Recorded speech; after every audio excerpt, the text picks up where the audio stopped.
여러분, 이 시대 가운데 더욱 깨어있는 자들이 되시기를 바랍니다. 지금은 자다가도 깰 때인 줄을 믿습니다. 지난주에 어떤 분이 저에게 그러시더라고요. 정치적 선동질로 맹도들 현혹하지 말고 예수 복음이나 제대로 전해라. 네. 과연 누가 맹도이고 뭐가 예수 복음일까요? 이러한 개념 정의 자체가 서로 간에 지금 완전히 다르다 보니까 이런 부분들을 통해서 참 지금 이 시대는 어떤 게 있냐면 너무나 확연하게 피와 식별이 됩니다. 영 분별이 너무 쉬워요. 예. 어떤 용어를 어떻게 사용하느냐를 보면 알 수 있습니다. 그 사람의 말이 곧 그 사람의 영이거든요. 단지 여러분 깨어있기만 하면 됩니다. 그러면 너무 심플하게 이런 부분들이 그냥 저절로 분별이 되는 그런 시대를 우리가 살고 있는 것 같아요. 그러므로 여러분 반드시 깨어있는 자들이 되시기를 바랍니다. 예, 자, 그렇다면 우리가 어떻게 지금 이 마지막 때에 깨어 있어야 되는데 그러기 위해서 정말 제대로 점검해야 되는 것이 무엇이냐? 아까 말씀드린 것처럼 바로 뭐예요? 온전한 부활신앙을 가져야 된다. 이 부분이 명확하면 그러면 어떠한 비진리의 미혹일지라도 능히 우리가 넉넉히 분별하며 승리할 수가 있는 줄을 믿습니다. 자, 오늘은 다들 잘 아시는 것처럼 부활절이죠. 부활절로 지키는 날이죠. 대부분의 교회들에서 어제까지는 사순절을 지키면서 오늘의 이 시간을 정성껏 준비했죠. 한편으론 참 중요하고 의미 있는 날임에 틀림없습니다. 예수님의 부활하심을 우리가 기념하고 또 기뻐하고 할렐루야, 이 소식을 온 천하 만민들에게 알리는 것이 얼마나 중요한 거예요.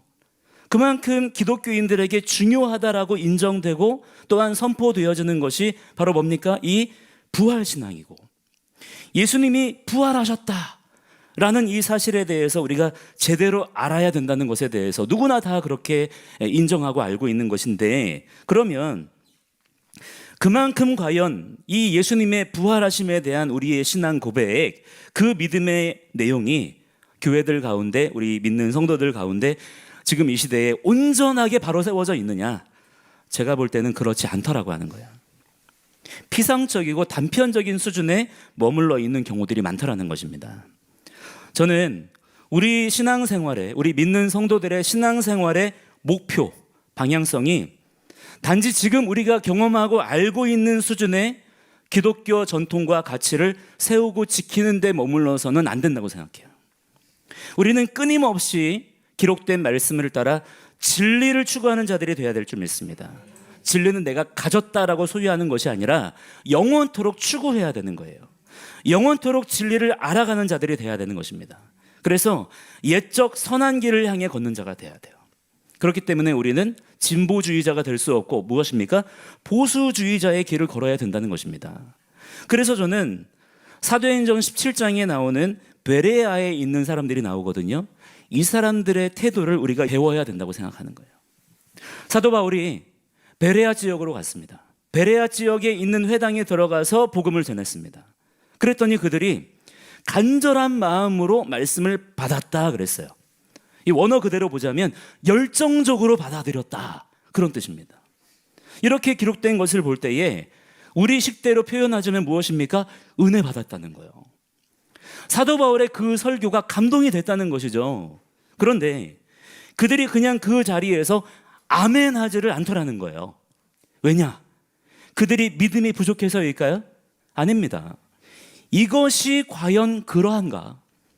내가 지금 은혜 받은, 내가 지금 감동받은 이 말씀이 정말 사실인가? 알아보기 위해서 한 가지의 특별한 행동을 그들이 하더라는 것입니다. 그게 무엇일까요? 날마다 성경을 상고하였다 기록하고 있습니다. 한번 따라해 볼까요? 날마다 성경을 상고하였다. 간단하게 결론 내리지 않고 끊임없이 하나님의 진리를 추구하는 삶을 그들이 살아냈다고 하는 것입니다. 이걸 우리가 배워야 된다는 거예요. 과연 내가 지금 감동받은, 내가 좋아하는, 내 취향에 내가 따라가고 싶은 너무나 듣기 좋은 이 말씀, 이 내용이 나의 사전 지식, 나의 경험, 나의 느낌, 나의 판단에 의해서가 아니라 하나님의 말씀에 과연 합당한 것이냐? 과연 하나님의 말씀을 기준으로 놓고 보았을 때 이게 정말 맞느냐? 그걸 가지고 판단하였다는 겁니다. 다른 기준이 아니었다는 거예요. 그랬을 때 그들 중에 믿는 사람이 많아졌다. 무슨 말입니까? 부흥이 있었다는 거예요. 지금 이 시대에 이러한 부흥의 역사가 있어야 될 줄을 믿습니다. 그러나 그에 반해서 지금의 우리의 현실은 어떻습니까? 과연 진리냐 아니냐를 분별하고 판단하기 위해서 우리는 지금 어떤 기준을 가지고 그것을 세우고 있느냐 이 말이에요. 나의 감정, 나의 어떤 개인적인 선호도, 나의 취향이 있죠. 또 나의 편안한 것들, 나의 옛 경험과 나의 옛 지식, 물론 이런 것들이 편안하죠. 자신 있죠. 안정감을 가져다 줍니다. 그러나 우리는 믿음으로 담대하게 나를 쳐서 복종시키면서 이러한 옛부대들을 찢어버리는 자들이 되어야 된다고 하는 거예요. 새 술은 반드시 새 부대에 담아야 될 줄을 믿습니다. 우리가 복음 진리를 제대로 믿으려면요, 반드시 모든 것을 어디를 통과해야 됩니까? 기록된 성경의 말씀을 통과해야 될 줄을 믿습니다. 살아계신 예수 그리스도를 통과해서 봐야 되는 거예요. 우리 교회는 샤밧, 즉 안식일의 시간을 기억하며 그 시간을 구별합니다. 그래서 금요일 저녁에 샤밧 나잇 워십을 드려요. 그런데 그걸 가지고 어떤 분들은 이상하다 그래요. 이단 아니냐고 합니다. 왜 율법주의로 가느냐고 그렇게 말하는 분들도 있어요. 그러나 안식일의 시간을 지킨다고 해서 율법주의가 아니에요. 그걸 가지고 이단이라고 말하면 안 되는 것입니다. 그렇게 보면 안 되는 거예요. 오히려 반대로 보자면 거의 대부분의 교회들은 왜 성경에도 한 번 나오지 않는 부활절을 이렇게 열심히 지키고 사순절을 마음 다해 지키나요? 얼마나 정성껏 지키냐면 40일 동안 매일같이 목욕제기 하면서 지켰다고 자랑하는 분들도 있더라고요. 그러나 여러분 그거 아십니까? 사순절은 사실 고대인들이 달의 여신을 숭배하는 40일 동안의 봄 축제를 지키는 데서부터 시작이 된 거예요. 원래는 이교 문화에서 시작이 된 것입니다. 심지어 부활절은 이스터라고 불러요. 이스터라는 이름은 사실 예수님의 부활과는 전혀 상관없는 이슈타르신, 성경에 나오는 이름으로는 아스다롯 아스다롯 신의 영어 이름이에요. 놀랍게도 그 이름이 부활절의 영어식 이름인 것입니다. 부활절 계란 또한 마찬가지예요. 원래는 인신제사의 피를 계란에 이렇게 받아가지고 자기의 복을 빌면서 먹었던 거예요. 그런 이교 전통에서 유래가 된 것입니다. 그래서 이런 역사적인 사실에 기반한 허점들을 가지고 이단 사이비들이 기독교를 트집잡고 공격하는 거예요. 그런데 제가 전에 있던 교회에서도 이런 얘기들을 했을 때 공격을 받았어요. 어떻게 부활절을 가지고 사순절에 대해서, 성탄절에 대해서 감히 그런 얘기를 하냐는 거예요. 우리가 얼마나 그 절기를 중요하게 생각하는데, 얼마나 소중하게 여기는데 감히 그렇게 얘기하냐는 것입니다. 저는 그러나 그런 식으로는, 그런 스탠스로는 절대 지금의 이 눈앞에 펼쳐져 있는 기울어진 타락한 현대 교회의 기독교 신앙의 올바른 순수성을 회복할 수 없다고 보는 거예요. 왜냐? 분명하게 기록된 말씀이 있고 그 말씀이 조금도 변하지 않았고, 믿으십니까? 그대로 지금도 우리에게 읽혀지고 있죠. 그 말씀에 아멘 한다면 단지 우리는 말씀대로 행하는 자가 되면 됩니다. 결코 이것이 복잡하지 않아요. 어렵지 않습니다. 그런 면에서 성경의 절기들을 기억하고 지킨다면 그 모든 문제들이 단번에 해결이 되어지고요, 더 놀라운 영적인 유익을 우리가 경험할 수가 있습니다. 그러나 이걸 설득하고 가르치고 하는 과정들이요, 쉽지 않더라고요. 일단 내부적인 저항이 만만치 않습니다. 성탄절, 부활절, 사순절이 성경에 기록된 절기들보다 하나님이 지켜라 라고 명령하신 그 절기들보다 더 중요하게 받아들여지는 거예요. 참 얼마나 이것이 아이러니합니까? 말씀이 오직 진리라면서, 오직 우리가 말씀대로만 살기 원한다면서 정작 말씀에 분명히 기록된 것들에 대해서는 우리가 너무나 쉽게 자의적으로 해석하고 선택적으로 취하는 것들이 많더라 이 말이에요. 그러면 그렇게 되는 근본적인 이유가 뭐냐? 성탄절, 부활절, 사순절이 성경의 절기들보다 더 성경적이어서 그럴까요? 더 거룩하고 온전해서 그럴까요? 아닙니다. 그렇다고 할 만한 그 어떤 성경적인 근거가 없어요. 단지 무엇입니까? 지금의 우리의 삶에 있어서 그게 더 익숙하기 때문이에요. 그게 더 편안한 거예요. 상대적으로 성경의 절기들에 대해서는 어떻습니까? 어색한 거죠. 불편한 거예요. 잘 모르는 것입니다. 왜냐? 알려고 하지 않았기 때문에. 더 편안한 대안들이 이제까지 우리에게 있어 왔기 때문인 것입니다. 단지 아까도 말씀드린 것처럼 우리가 베레아 성도들의 태도를 본받는다면 성령 안에서 너무나 자연스럽게 앞으로 해결이 될 문제들이라고 생각이 됩니다. 그래서 앞으로 이와 관련된 내용들은 차차 우리가 성경을 읽고 배워가면서 자연스럽게 다루게 될 문제라고 생각이 되고요. 일단 다 좋습니다. 우리가 이렇게 부활절을 지킴을 통해서 예수님의 부활을 우리가 축하하고 예수님의 부활의 소식을 전하자고 한다면 그 내용과 의도는 일단 너무 좋잖아요. 그런데 현실에서는 지금 어떤 일들이 벌어지고 있느냐? 예수님의 부활에 대해서는 그렇게 중요하다 강조하지만 정작 지금 기독교 안에 있는 부활신앙은 점점 시간이 가면 갈수록 왜곡되고 있고요, 변질되고 있고요, 퇴색되고 있다는 사실이에요. 예수님의 부활에 대해서 그냥 축하하고 끝나는 거예요. 예수님은 진짜 부활하신 게 맞거든 이러고 끝나요. 그러나 예수님의 부활에 대한 성경의 증언은 무엇입니까? 정확하게 무엇을 궁극적으로 말씀하고 있느냐? 그분은 부활의 첫 열매라는 거예요. 첫 열매라고 하는 것은요, 그 자체로도 물론 너무나 귀하고 중요한 것이지만 더 중요한 한 가지의 소망을 가리키는 것입니다. 그게 뭐냐?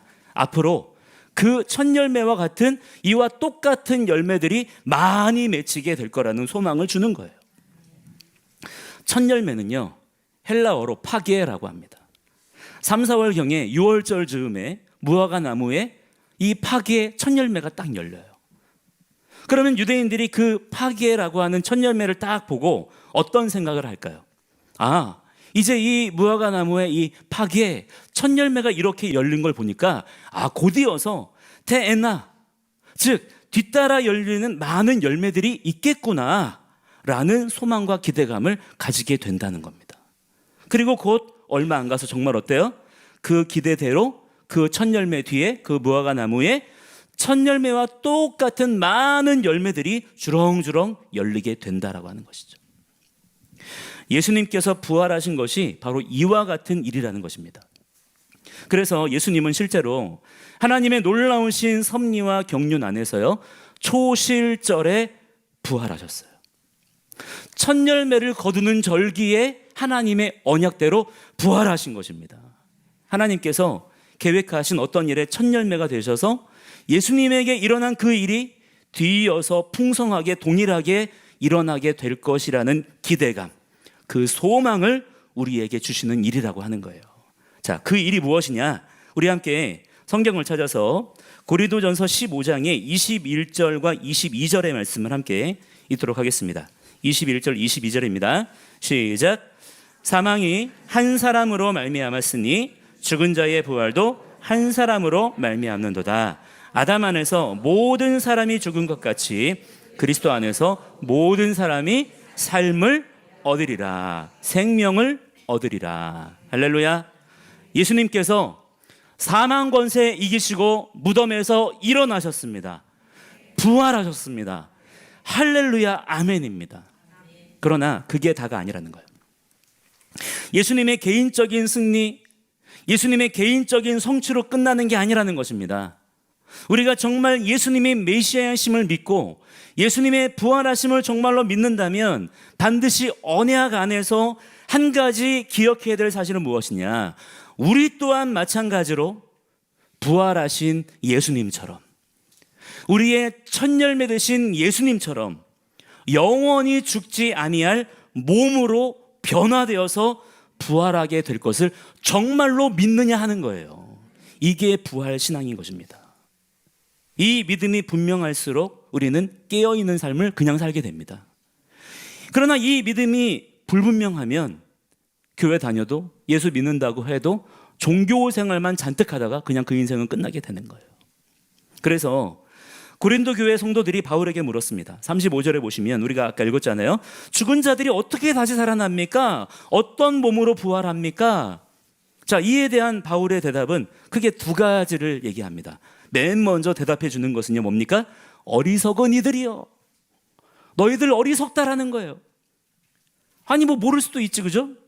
꼭 그걸 가지고 이렇게 어리석다라고 해야 될 일인가 싶기도 합니다. 그러나 사실 이것은 바울이 고린도 교회 성도들을 비난한 것이라기보다는 난 놓고 기억자도 모르는 우리 인간의 영적인 무지의 상태를 한탄하는 것이라고 그렇게 생각이 돼요. 저는 개인적으로 오늘 말씀을 이렇게 묵상하면서 바로 이 한마디, 사도 바울의 이 한마디, 어리석은 이여 라는 바울의 대답에 한동안 계속 좀 머물러 있었어요. 그러면서 저의 어리석음에 대해서 깊이 생각해 보았어요. 하나님은 우리에게 영원부터 영원까지의 모든 일들에 대해서 충분히 오히려 넘치도록 말씀해 주셨고 가르쳐 주셨고 또 보여주셨습니다. 그럼에도 불구하고 왜 이처럼 우리가 어리석게 될 수가 있느냐? 우리의 신앙의 중심을 어디에 두고 있느냐에 따라서 비롯되는 거예요. 우리가 성경을 부지런히 읽고 성령님의 인도하심을 따라 진리를 바로 알게 되면요, 몸의 부활과 창조의 회복이라고 하는 하나님의 구원 역사를 소망하게 됩니다. 그리고 이것에 대해서 더 알고자 하는 마음이 막 일어나게 되는 거예요. 그렇게 될 수밖에 없어요. 그런데 그와는 반대로 너무나 진리에 대하여는 관심 없는 그러한 태도가 지금 우리의 신앙 패턴에 많이 보이더라는 것을 깨닫게 되는 것입니다. 저는 먼저 우리 성도님들께 이 부분을 그래서 권면해 드리기를 원해요. 우리 자신의 영적 무지에 대해서, 또한 우리를 어리석게 만드는 영적 게으름에 대해서 우리가 주님 앞에 스스로가 겸손히 인정할 줄 아는 자들이 되어야 될 줄을 믿습니다.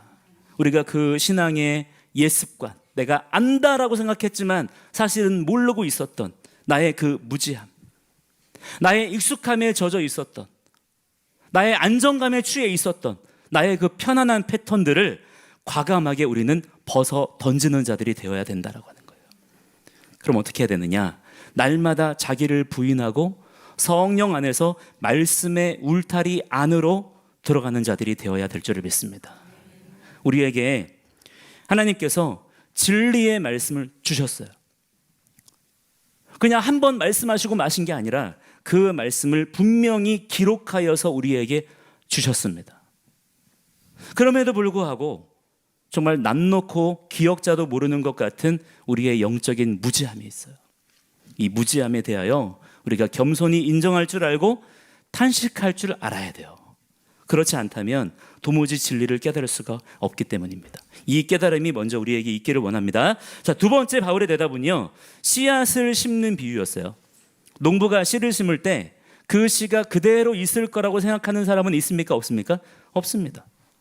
분명히 지금 자기 손 안에 있는 것은 작고 초라한 씨앗일 뿐이지만, 그러나 농부가 그것을 심을 때는 어떤 마음으로 심어요? 내가 이 씨앗을 심을 때 이 씨앗이 곧 자랄 거야, 무성하여질 거야, 열매 맺을 거야 라는 것에 대한 소망을 가지고 심는 것이죠. 그 소망이 만약에 없다면 누가 과연 그 씨앗을 심겠습니까? 마찬가지로 지금 당장 우리의 입고 있는 이 썩어질 몸을 보면, 또 지금의 이 고단한 우리의 인생을 보면, 지금의 이 망해가는 것 같은 이 세상의 현실을 바라보면 어떻습니까? 도무지 몸의 부활, 창조의 회복, 하나님의 나라의 완성 믿어지지 않는 거예요. 이런 것들은 상상이 안 되고 기대도 안 돼요. 그렇기 때문에 우리 주님께서는 친히 부활의 첫 열매가 되어주셔서 우리에게 분명한 믿음의 비전을 보여주시는 것입니다. 무덤은 이미 비어 있었고요, 40일 동안 영화롭게 변화되신 그 부활의 몸을 제자들에게 친히 다 보여주셨고 만져보라고 하셨어요. 함께 먹고 마시며 함께 사셨습니다. 그 몸을 입으신 채로 하늘로 올라가셨고요, 천사들을 통하여서는 어떻게 하셨습니까? 그 입으신 몸을 입고 그 모습 그대로 다시 오실 거다라는 약속까지도 듣게 하셨어요. 그것이 교회가 탄생하게 된 부활신앙의 시작이었습니다. 그 믿음에서부터 출발해서 오늘 본문 말씀 속에 나오는 고린도 교회가 세워졌던 것이고요. 우리도 지금 여기 이렇게 성도로서 교회로서 있는 거예요. 그러므로 우리는 믿음의 눈을 열어서 진정한 부활의 소망을 바라보며 살아가는 자들이 되어야만 합니다. 이것이 지혜로운 삶인 거예요. 이것이 세상을 이기는 지혜인 것입니다. 지금 당장 눈앞에 있는 그것만 쳐다보지 말고, 지금 당장의 내 연약함, 내 부족함만으로 결론 내리지 말고 믿음의 눈으로 부활의 첫 열매 되신 예수 그리스도를 바라보라는 것이죠. 이것이 우리가 가져야 될 신앙이고 지혜라고 하는 거예요. 만물을 창조하신 하나님의 은혜의 경륜을 부활의 주 예수님을 통해서 더욱 선명하게 바라보는 자가 되라는 것입니다. 그렇지 않으면 어떻게 될까요? 이 세상이 우리에게 보여주는 허상들에 우리가 속게 되는 거예요. 결국 허탄한 인생을 살 수밖에 없게 되는 것입니다. 자, 이어지는 말씀에서는 이 부활 소망에 대해서 더욱 분명하게 구체적으로 가르쳐 주시는 것을 볼 수가 있어요. 39절에 보시면 육체라고 다 같은 육체가 아니라는 것을 좀 보라는 거예요. 사람의 육체, 짐승의 육체, 새의 육체, 물고기의 육체가 있다는 것이죠.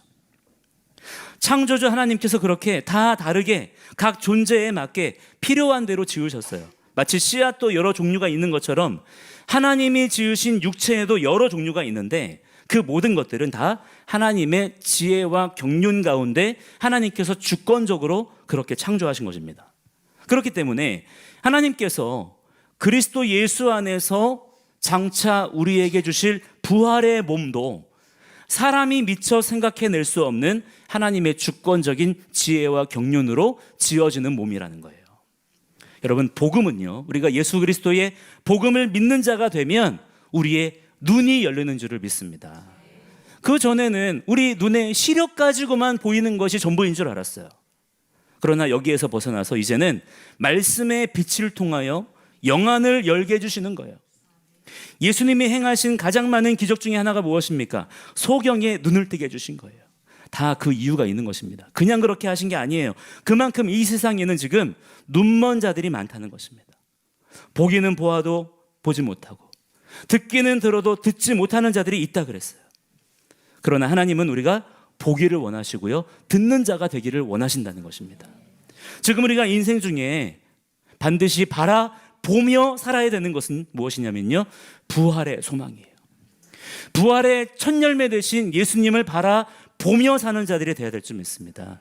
이 부활의 소망은 그냥 인생의 막연한 소망이 아니에요.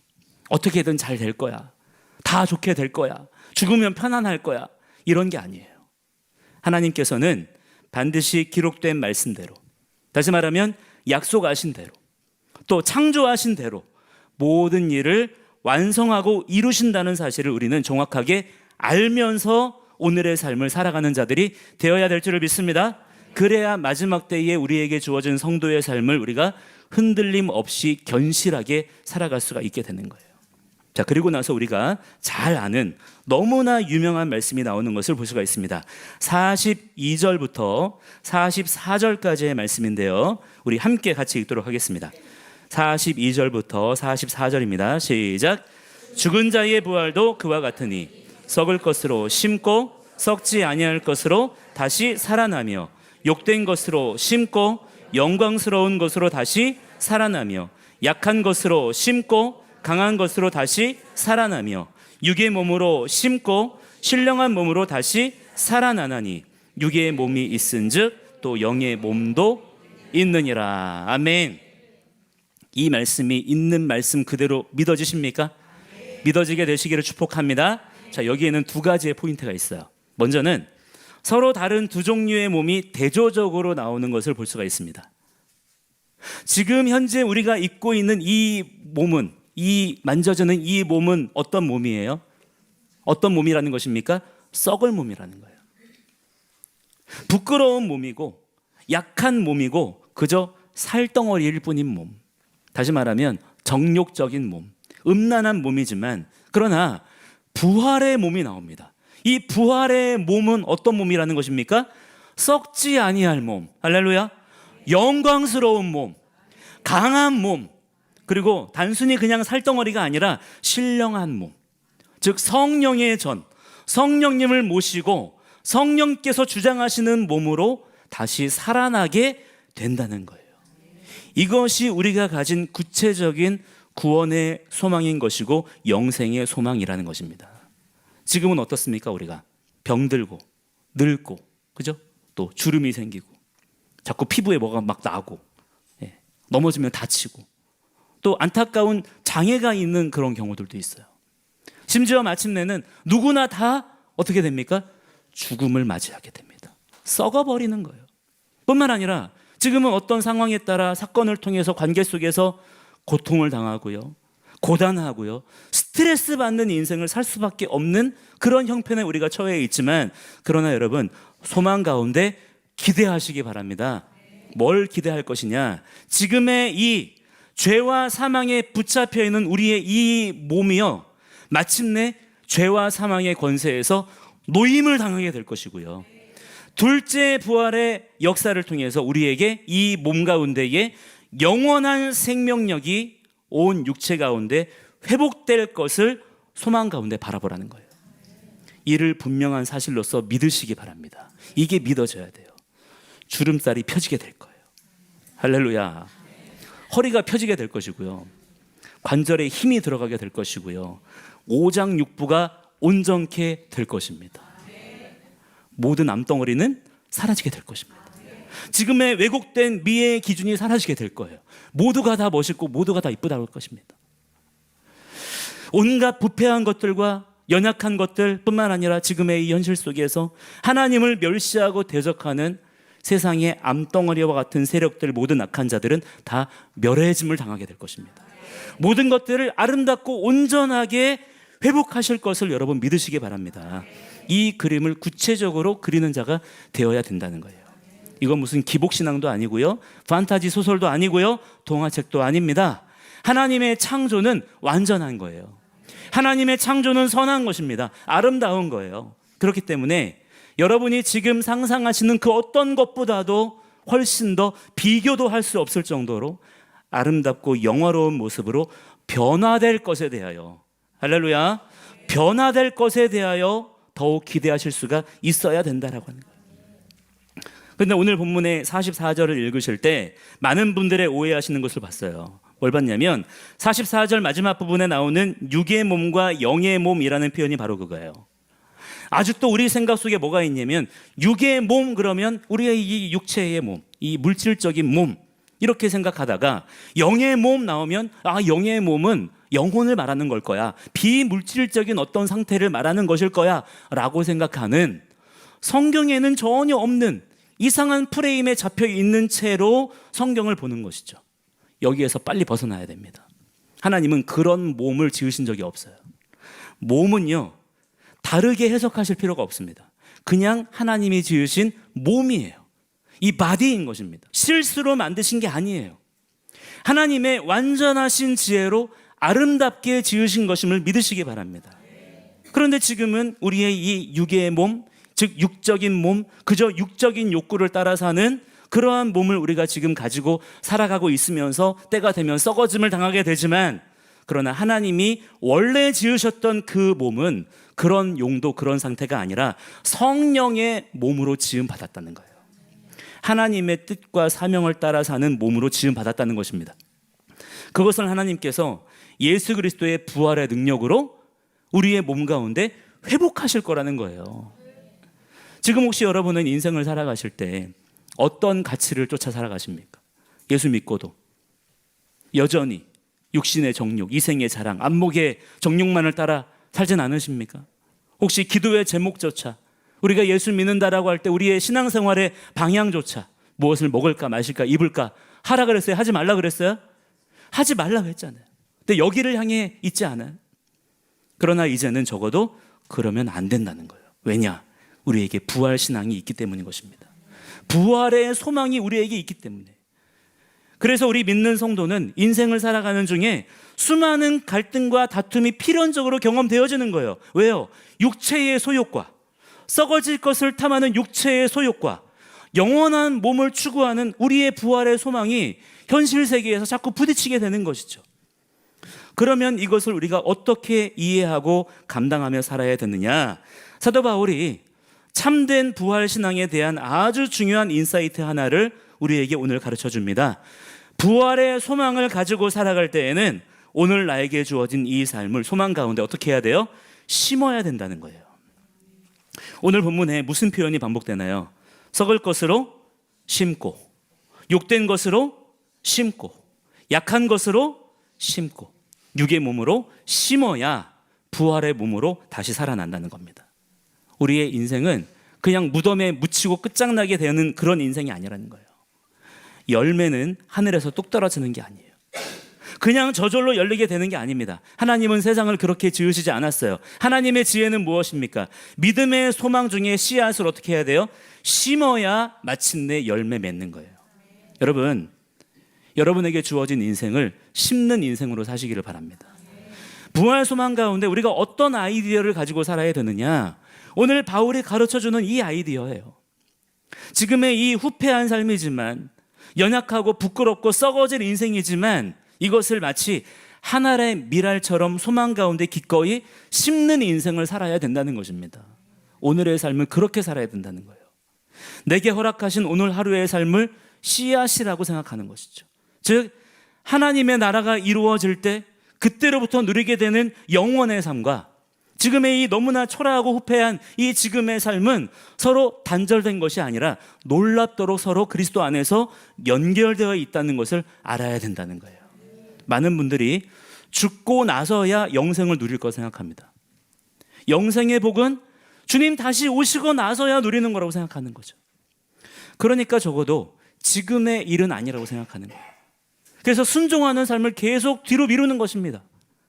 영생의 삶은 머나먼 미래에 가서야 살게 된다고 생각하는 그런 것들이 있는 거예요. 그러나 성경은 절대로 그렇게 말씀하지 않아요. 누구든지 예수님을 나의 구주로 영접하고 그분을 내 삶의 주인으로 인정하며 살면 그 즉시로부터 영생의 삶이 시작되는 것인 줄을 믿으시기 바랍니다. 우리가 하나님의 나라로 가는 것이 아니라 성경은 뭐라고 말씀합니까? 하나님의 나라가 우리의 삶 가운데 임하게 되는 것이라고 일관되게 말씀하고 있어요. 이거를 인위적으로 바꿔서는 안 되는 것입니다. 자, 여러분 기억하십시오. 영원이라고 하는 것은 미래의 어떤 막연한 시간이 아니에요. 그리스도 안에 있는 지금의 이 시간을 포함하고 있는 거예요. 우리는 시간을 어떻게 생각합니까? 과거, 현재, 미래 이렇게 나눠서 생각하지만 하나님은 과거에 매여 계시거나 미래를 기다리시는 분이 아니라 영원부터 영원까지를 지금 현재의 시간에 다스리시는 분이신 줄을 믿으시기 바랍니다. 따라서 여러분, 예수님을 구주로 영접하셨습니까? 구원받은 하나님의 자녀다라는 그런 믿음의 거듭난 정체성을 가지고 계시나요? 그렇다면 영원한 생명을 더 이상 기다리기만 하지 마시고 지금 바로 성령 안에서 들어가서 누리시기 바랍니다. 어떻게 누리나요? 아직 이루어지지 않은 그 일들이지만 믿음의 소망 가운데 그 일들을 말씀으로 바라보면서 오늘의 내 삶에 부지런히 심는 거예요. 믿음은 바라는 것들의 실상이라 그랬습니다. 미래를 꿈꾸며 사는 것은요, 인간의 생각이에요. 인간은 미래를 꿈꾸며 살아갑니다.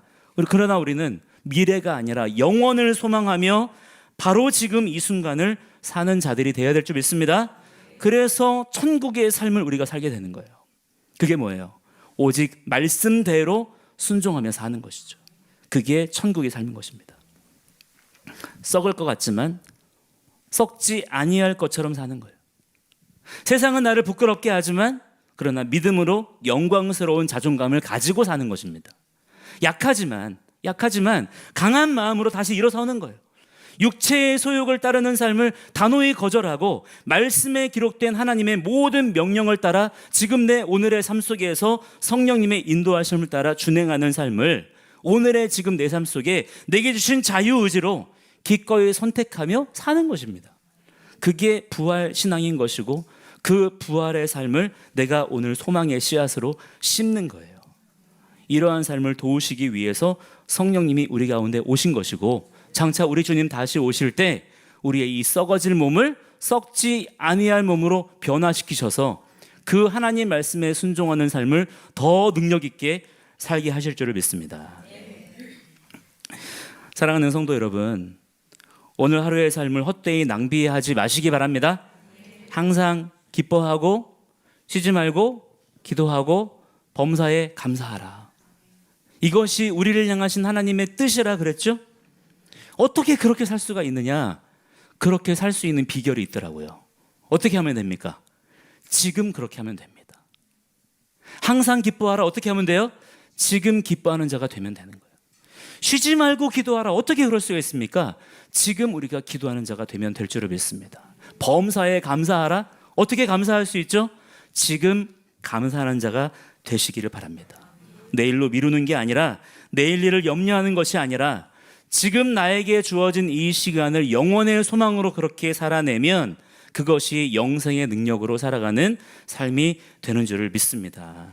그렇게 반드시 승리하시며 걸어가시는 주님의 신실한 종들이 되시기를 주의 이름으로 간절히 축원합니다. 함께 이 시간에 같이 기도하실 때 하나님, 우리가 이 시대 가운데 부활 소망으로 사는 자들이 되게 하여 주시옵소서. 우리의 생각과 우리의 가치관을 흐리는 모든 인본주의적인 가치관, 하나님의 창조를 부인하고 하나님의 창조를 멸시하는 모든 세상의 영지주의적인 생각들 가운데서 우리가 벗어나게 하시고, 하나님의 기록된 말씀을 통하여 창조적인 비전을 깨닫는 자들이 되게 하여 주시고, 장차 우리의 이 썩어질 몸이 썩지 아니할 몸으로 변화될 것에 대한 분명한 소망을 가지고 사는 자들이 되게 하여 주시옵소서. 우리 함께 간절한 마음으로 우리 주여 부르고 함께 기도하며 나아가겠습니다. 주여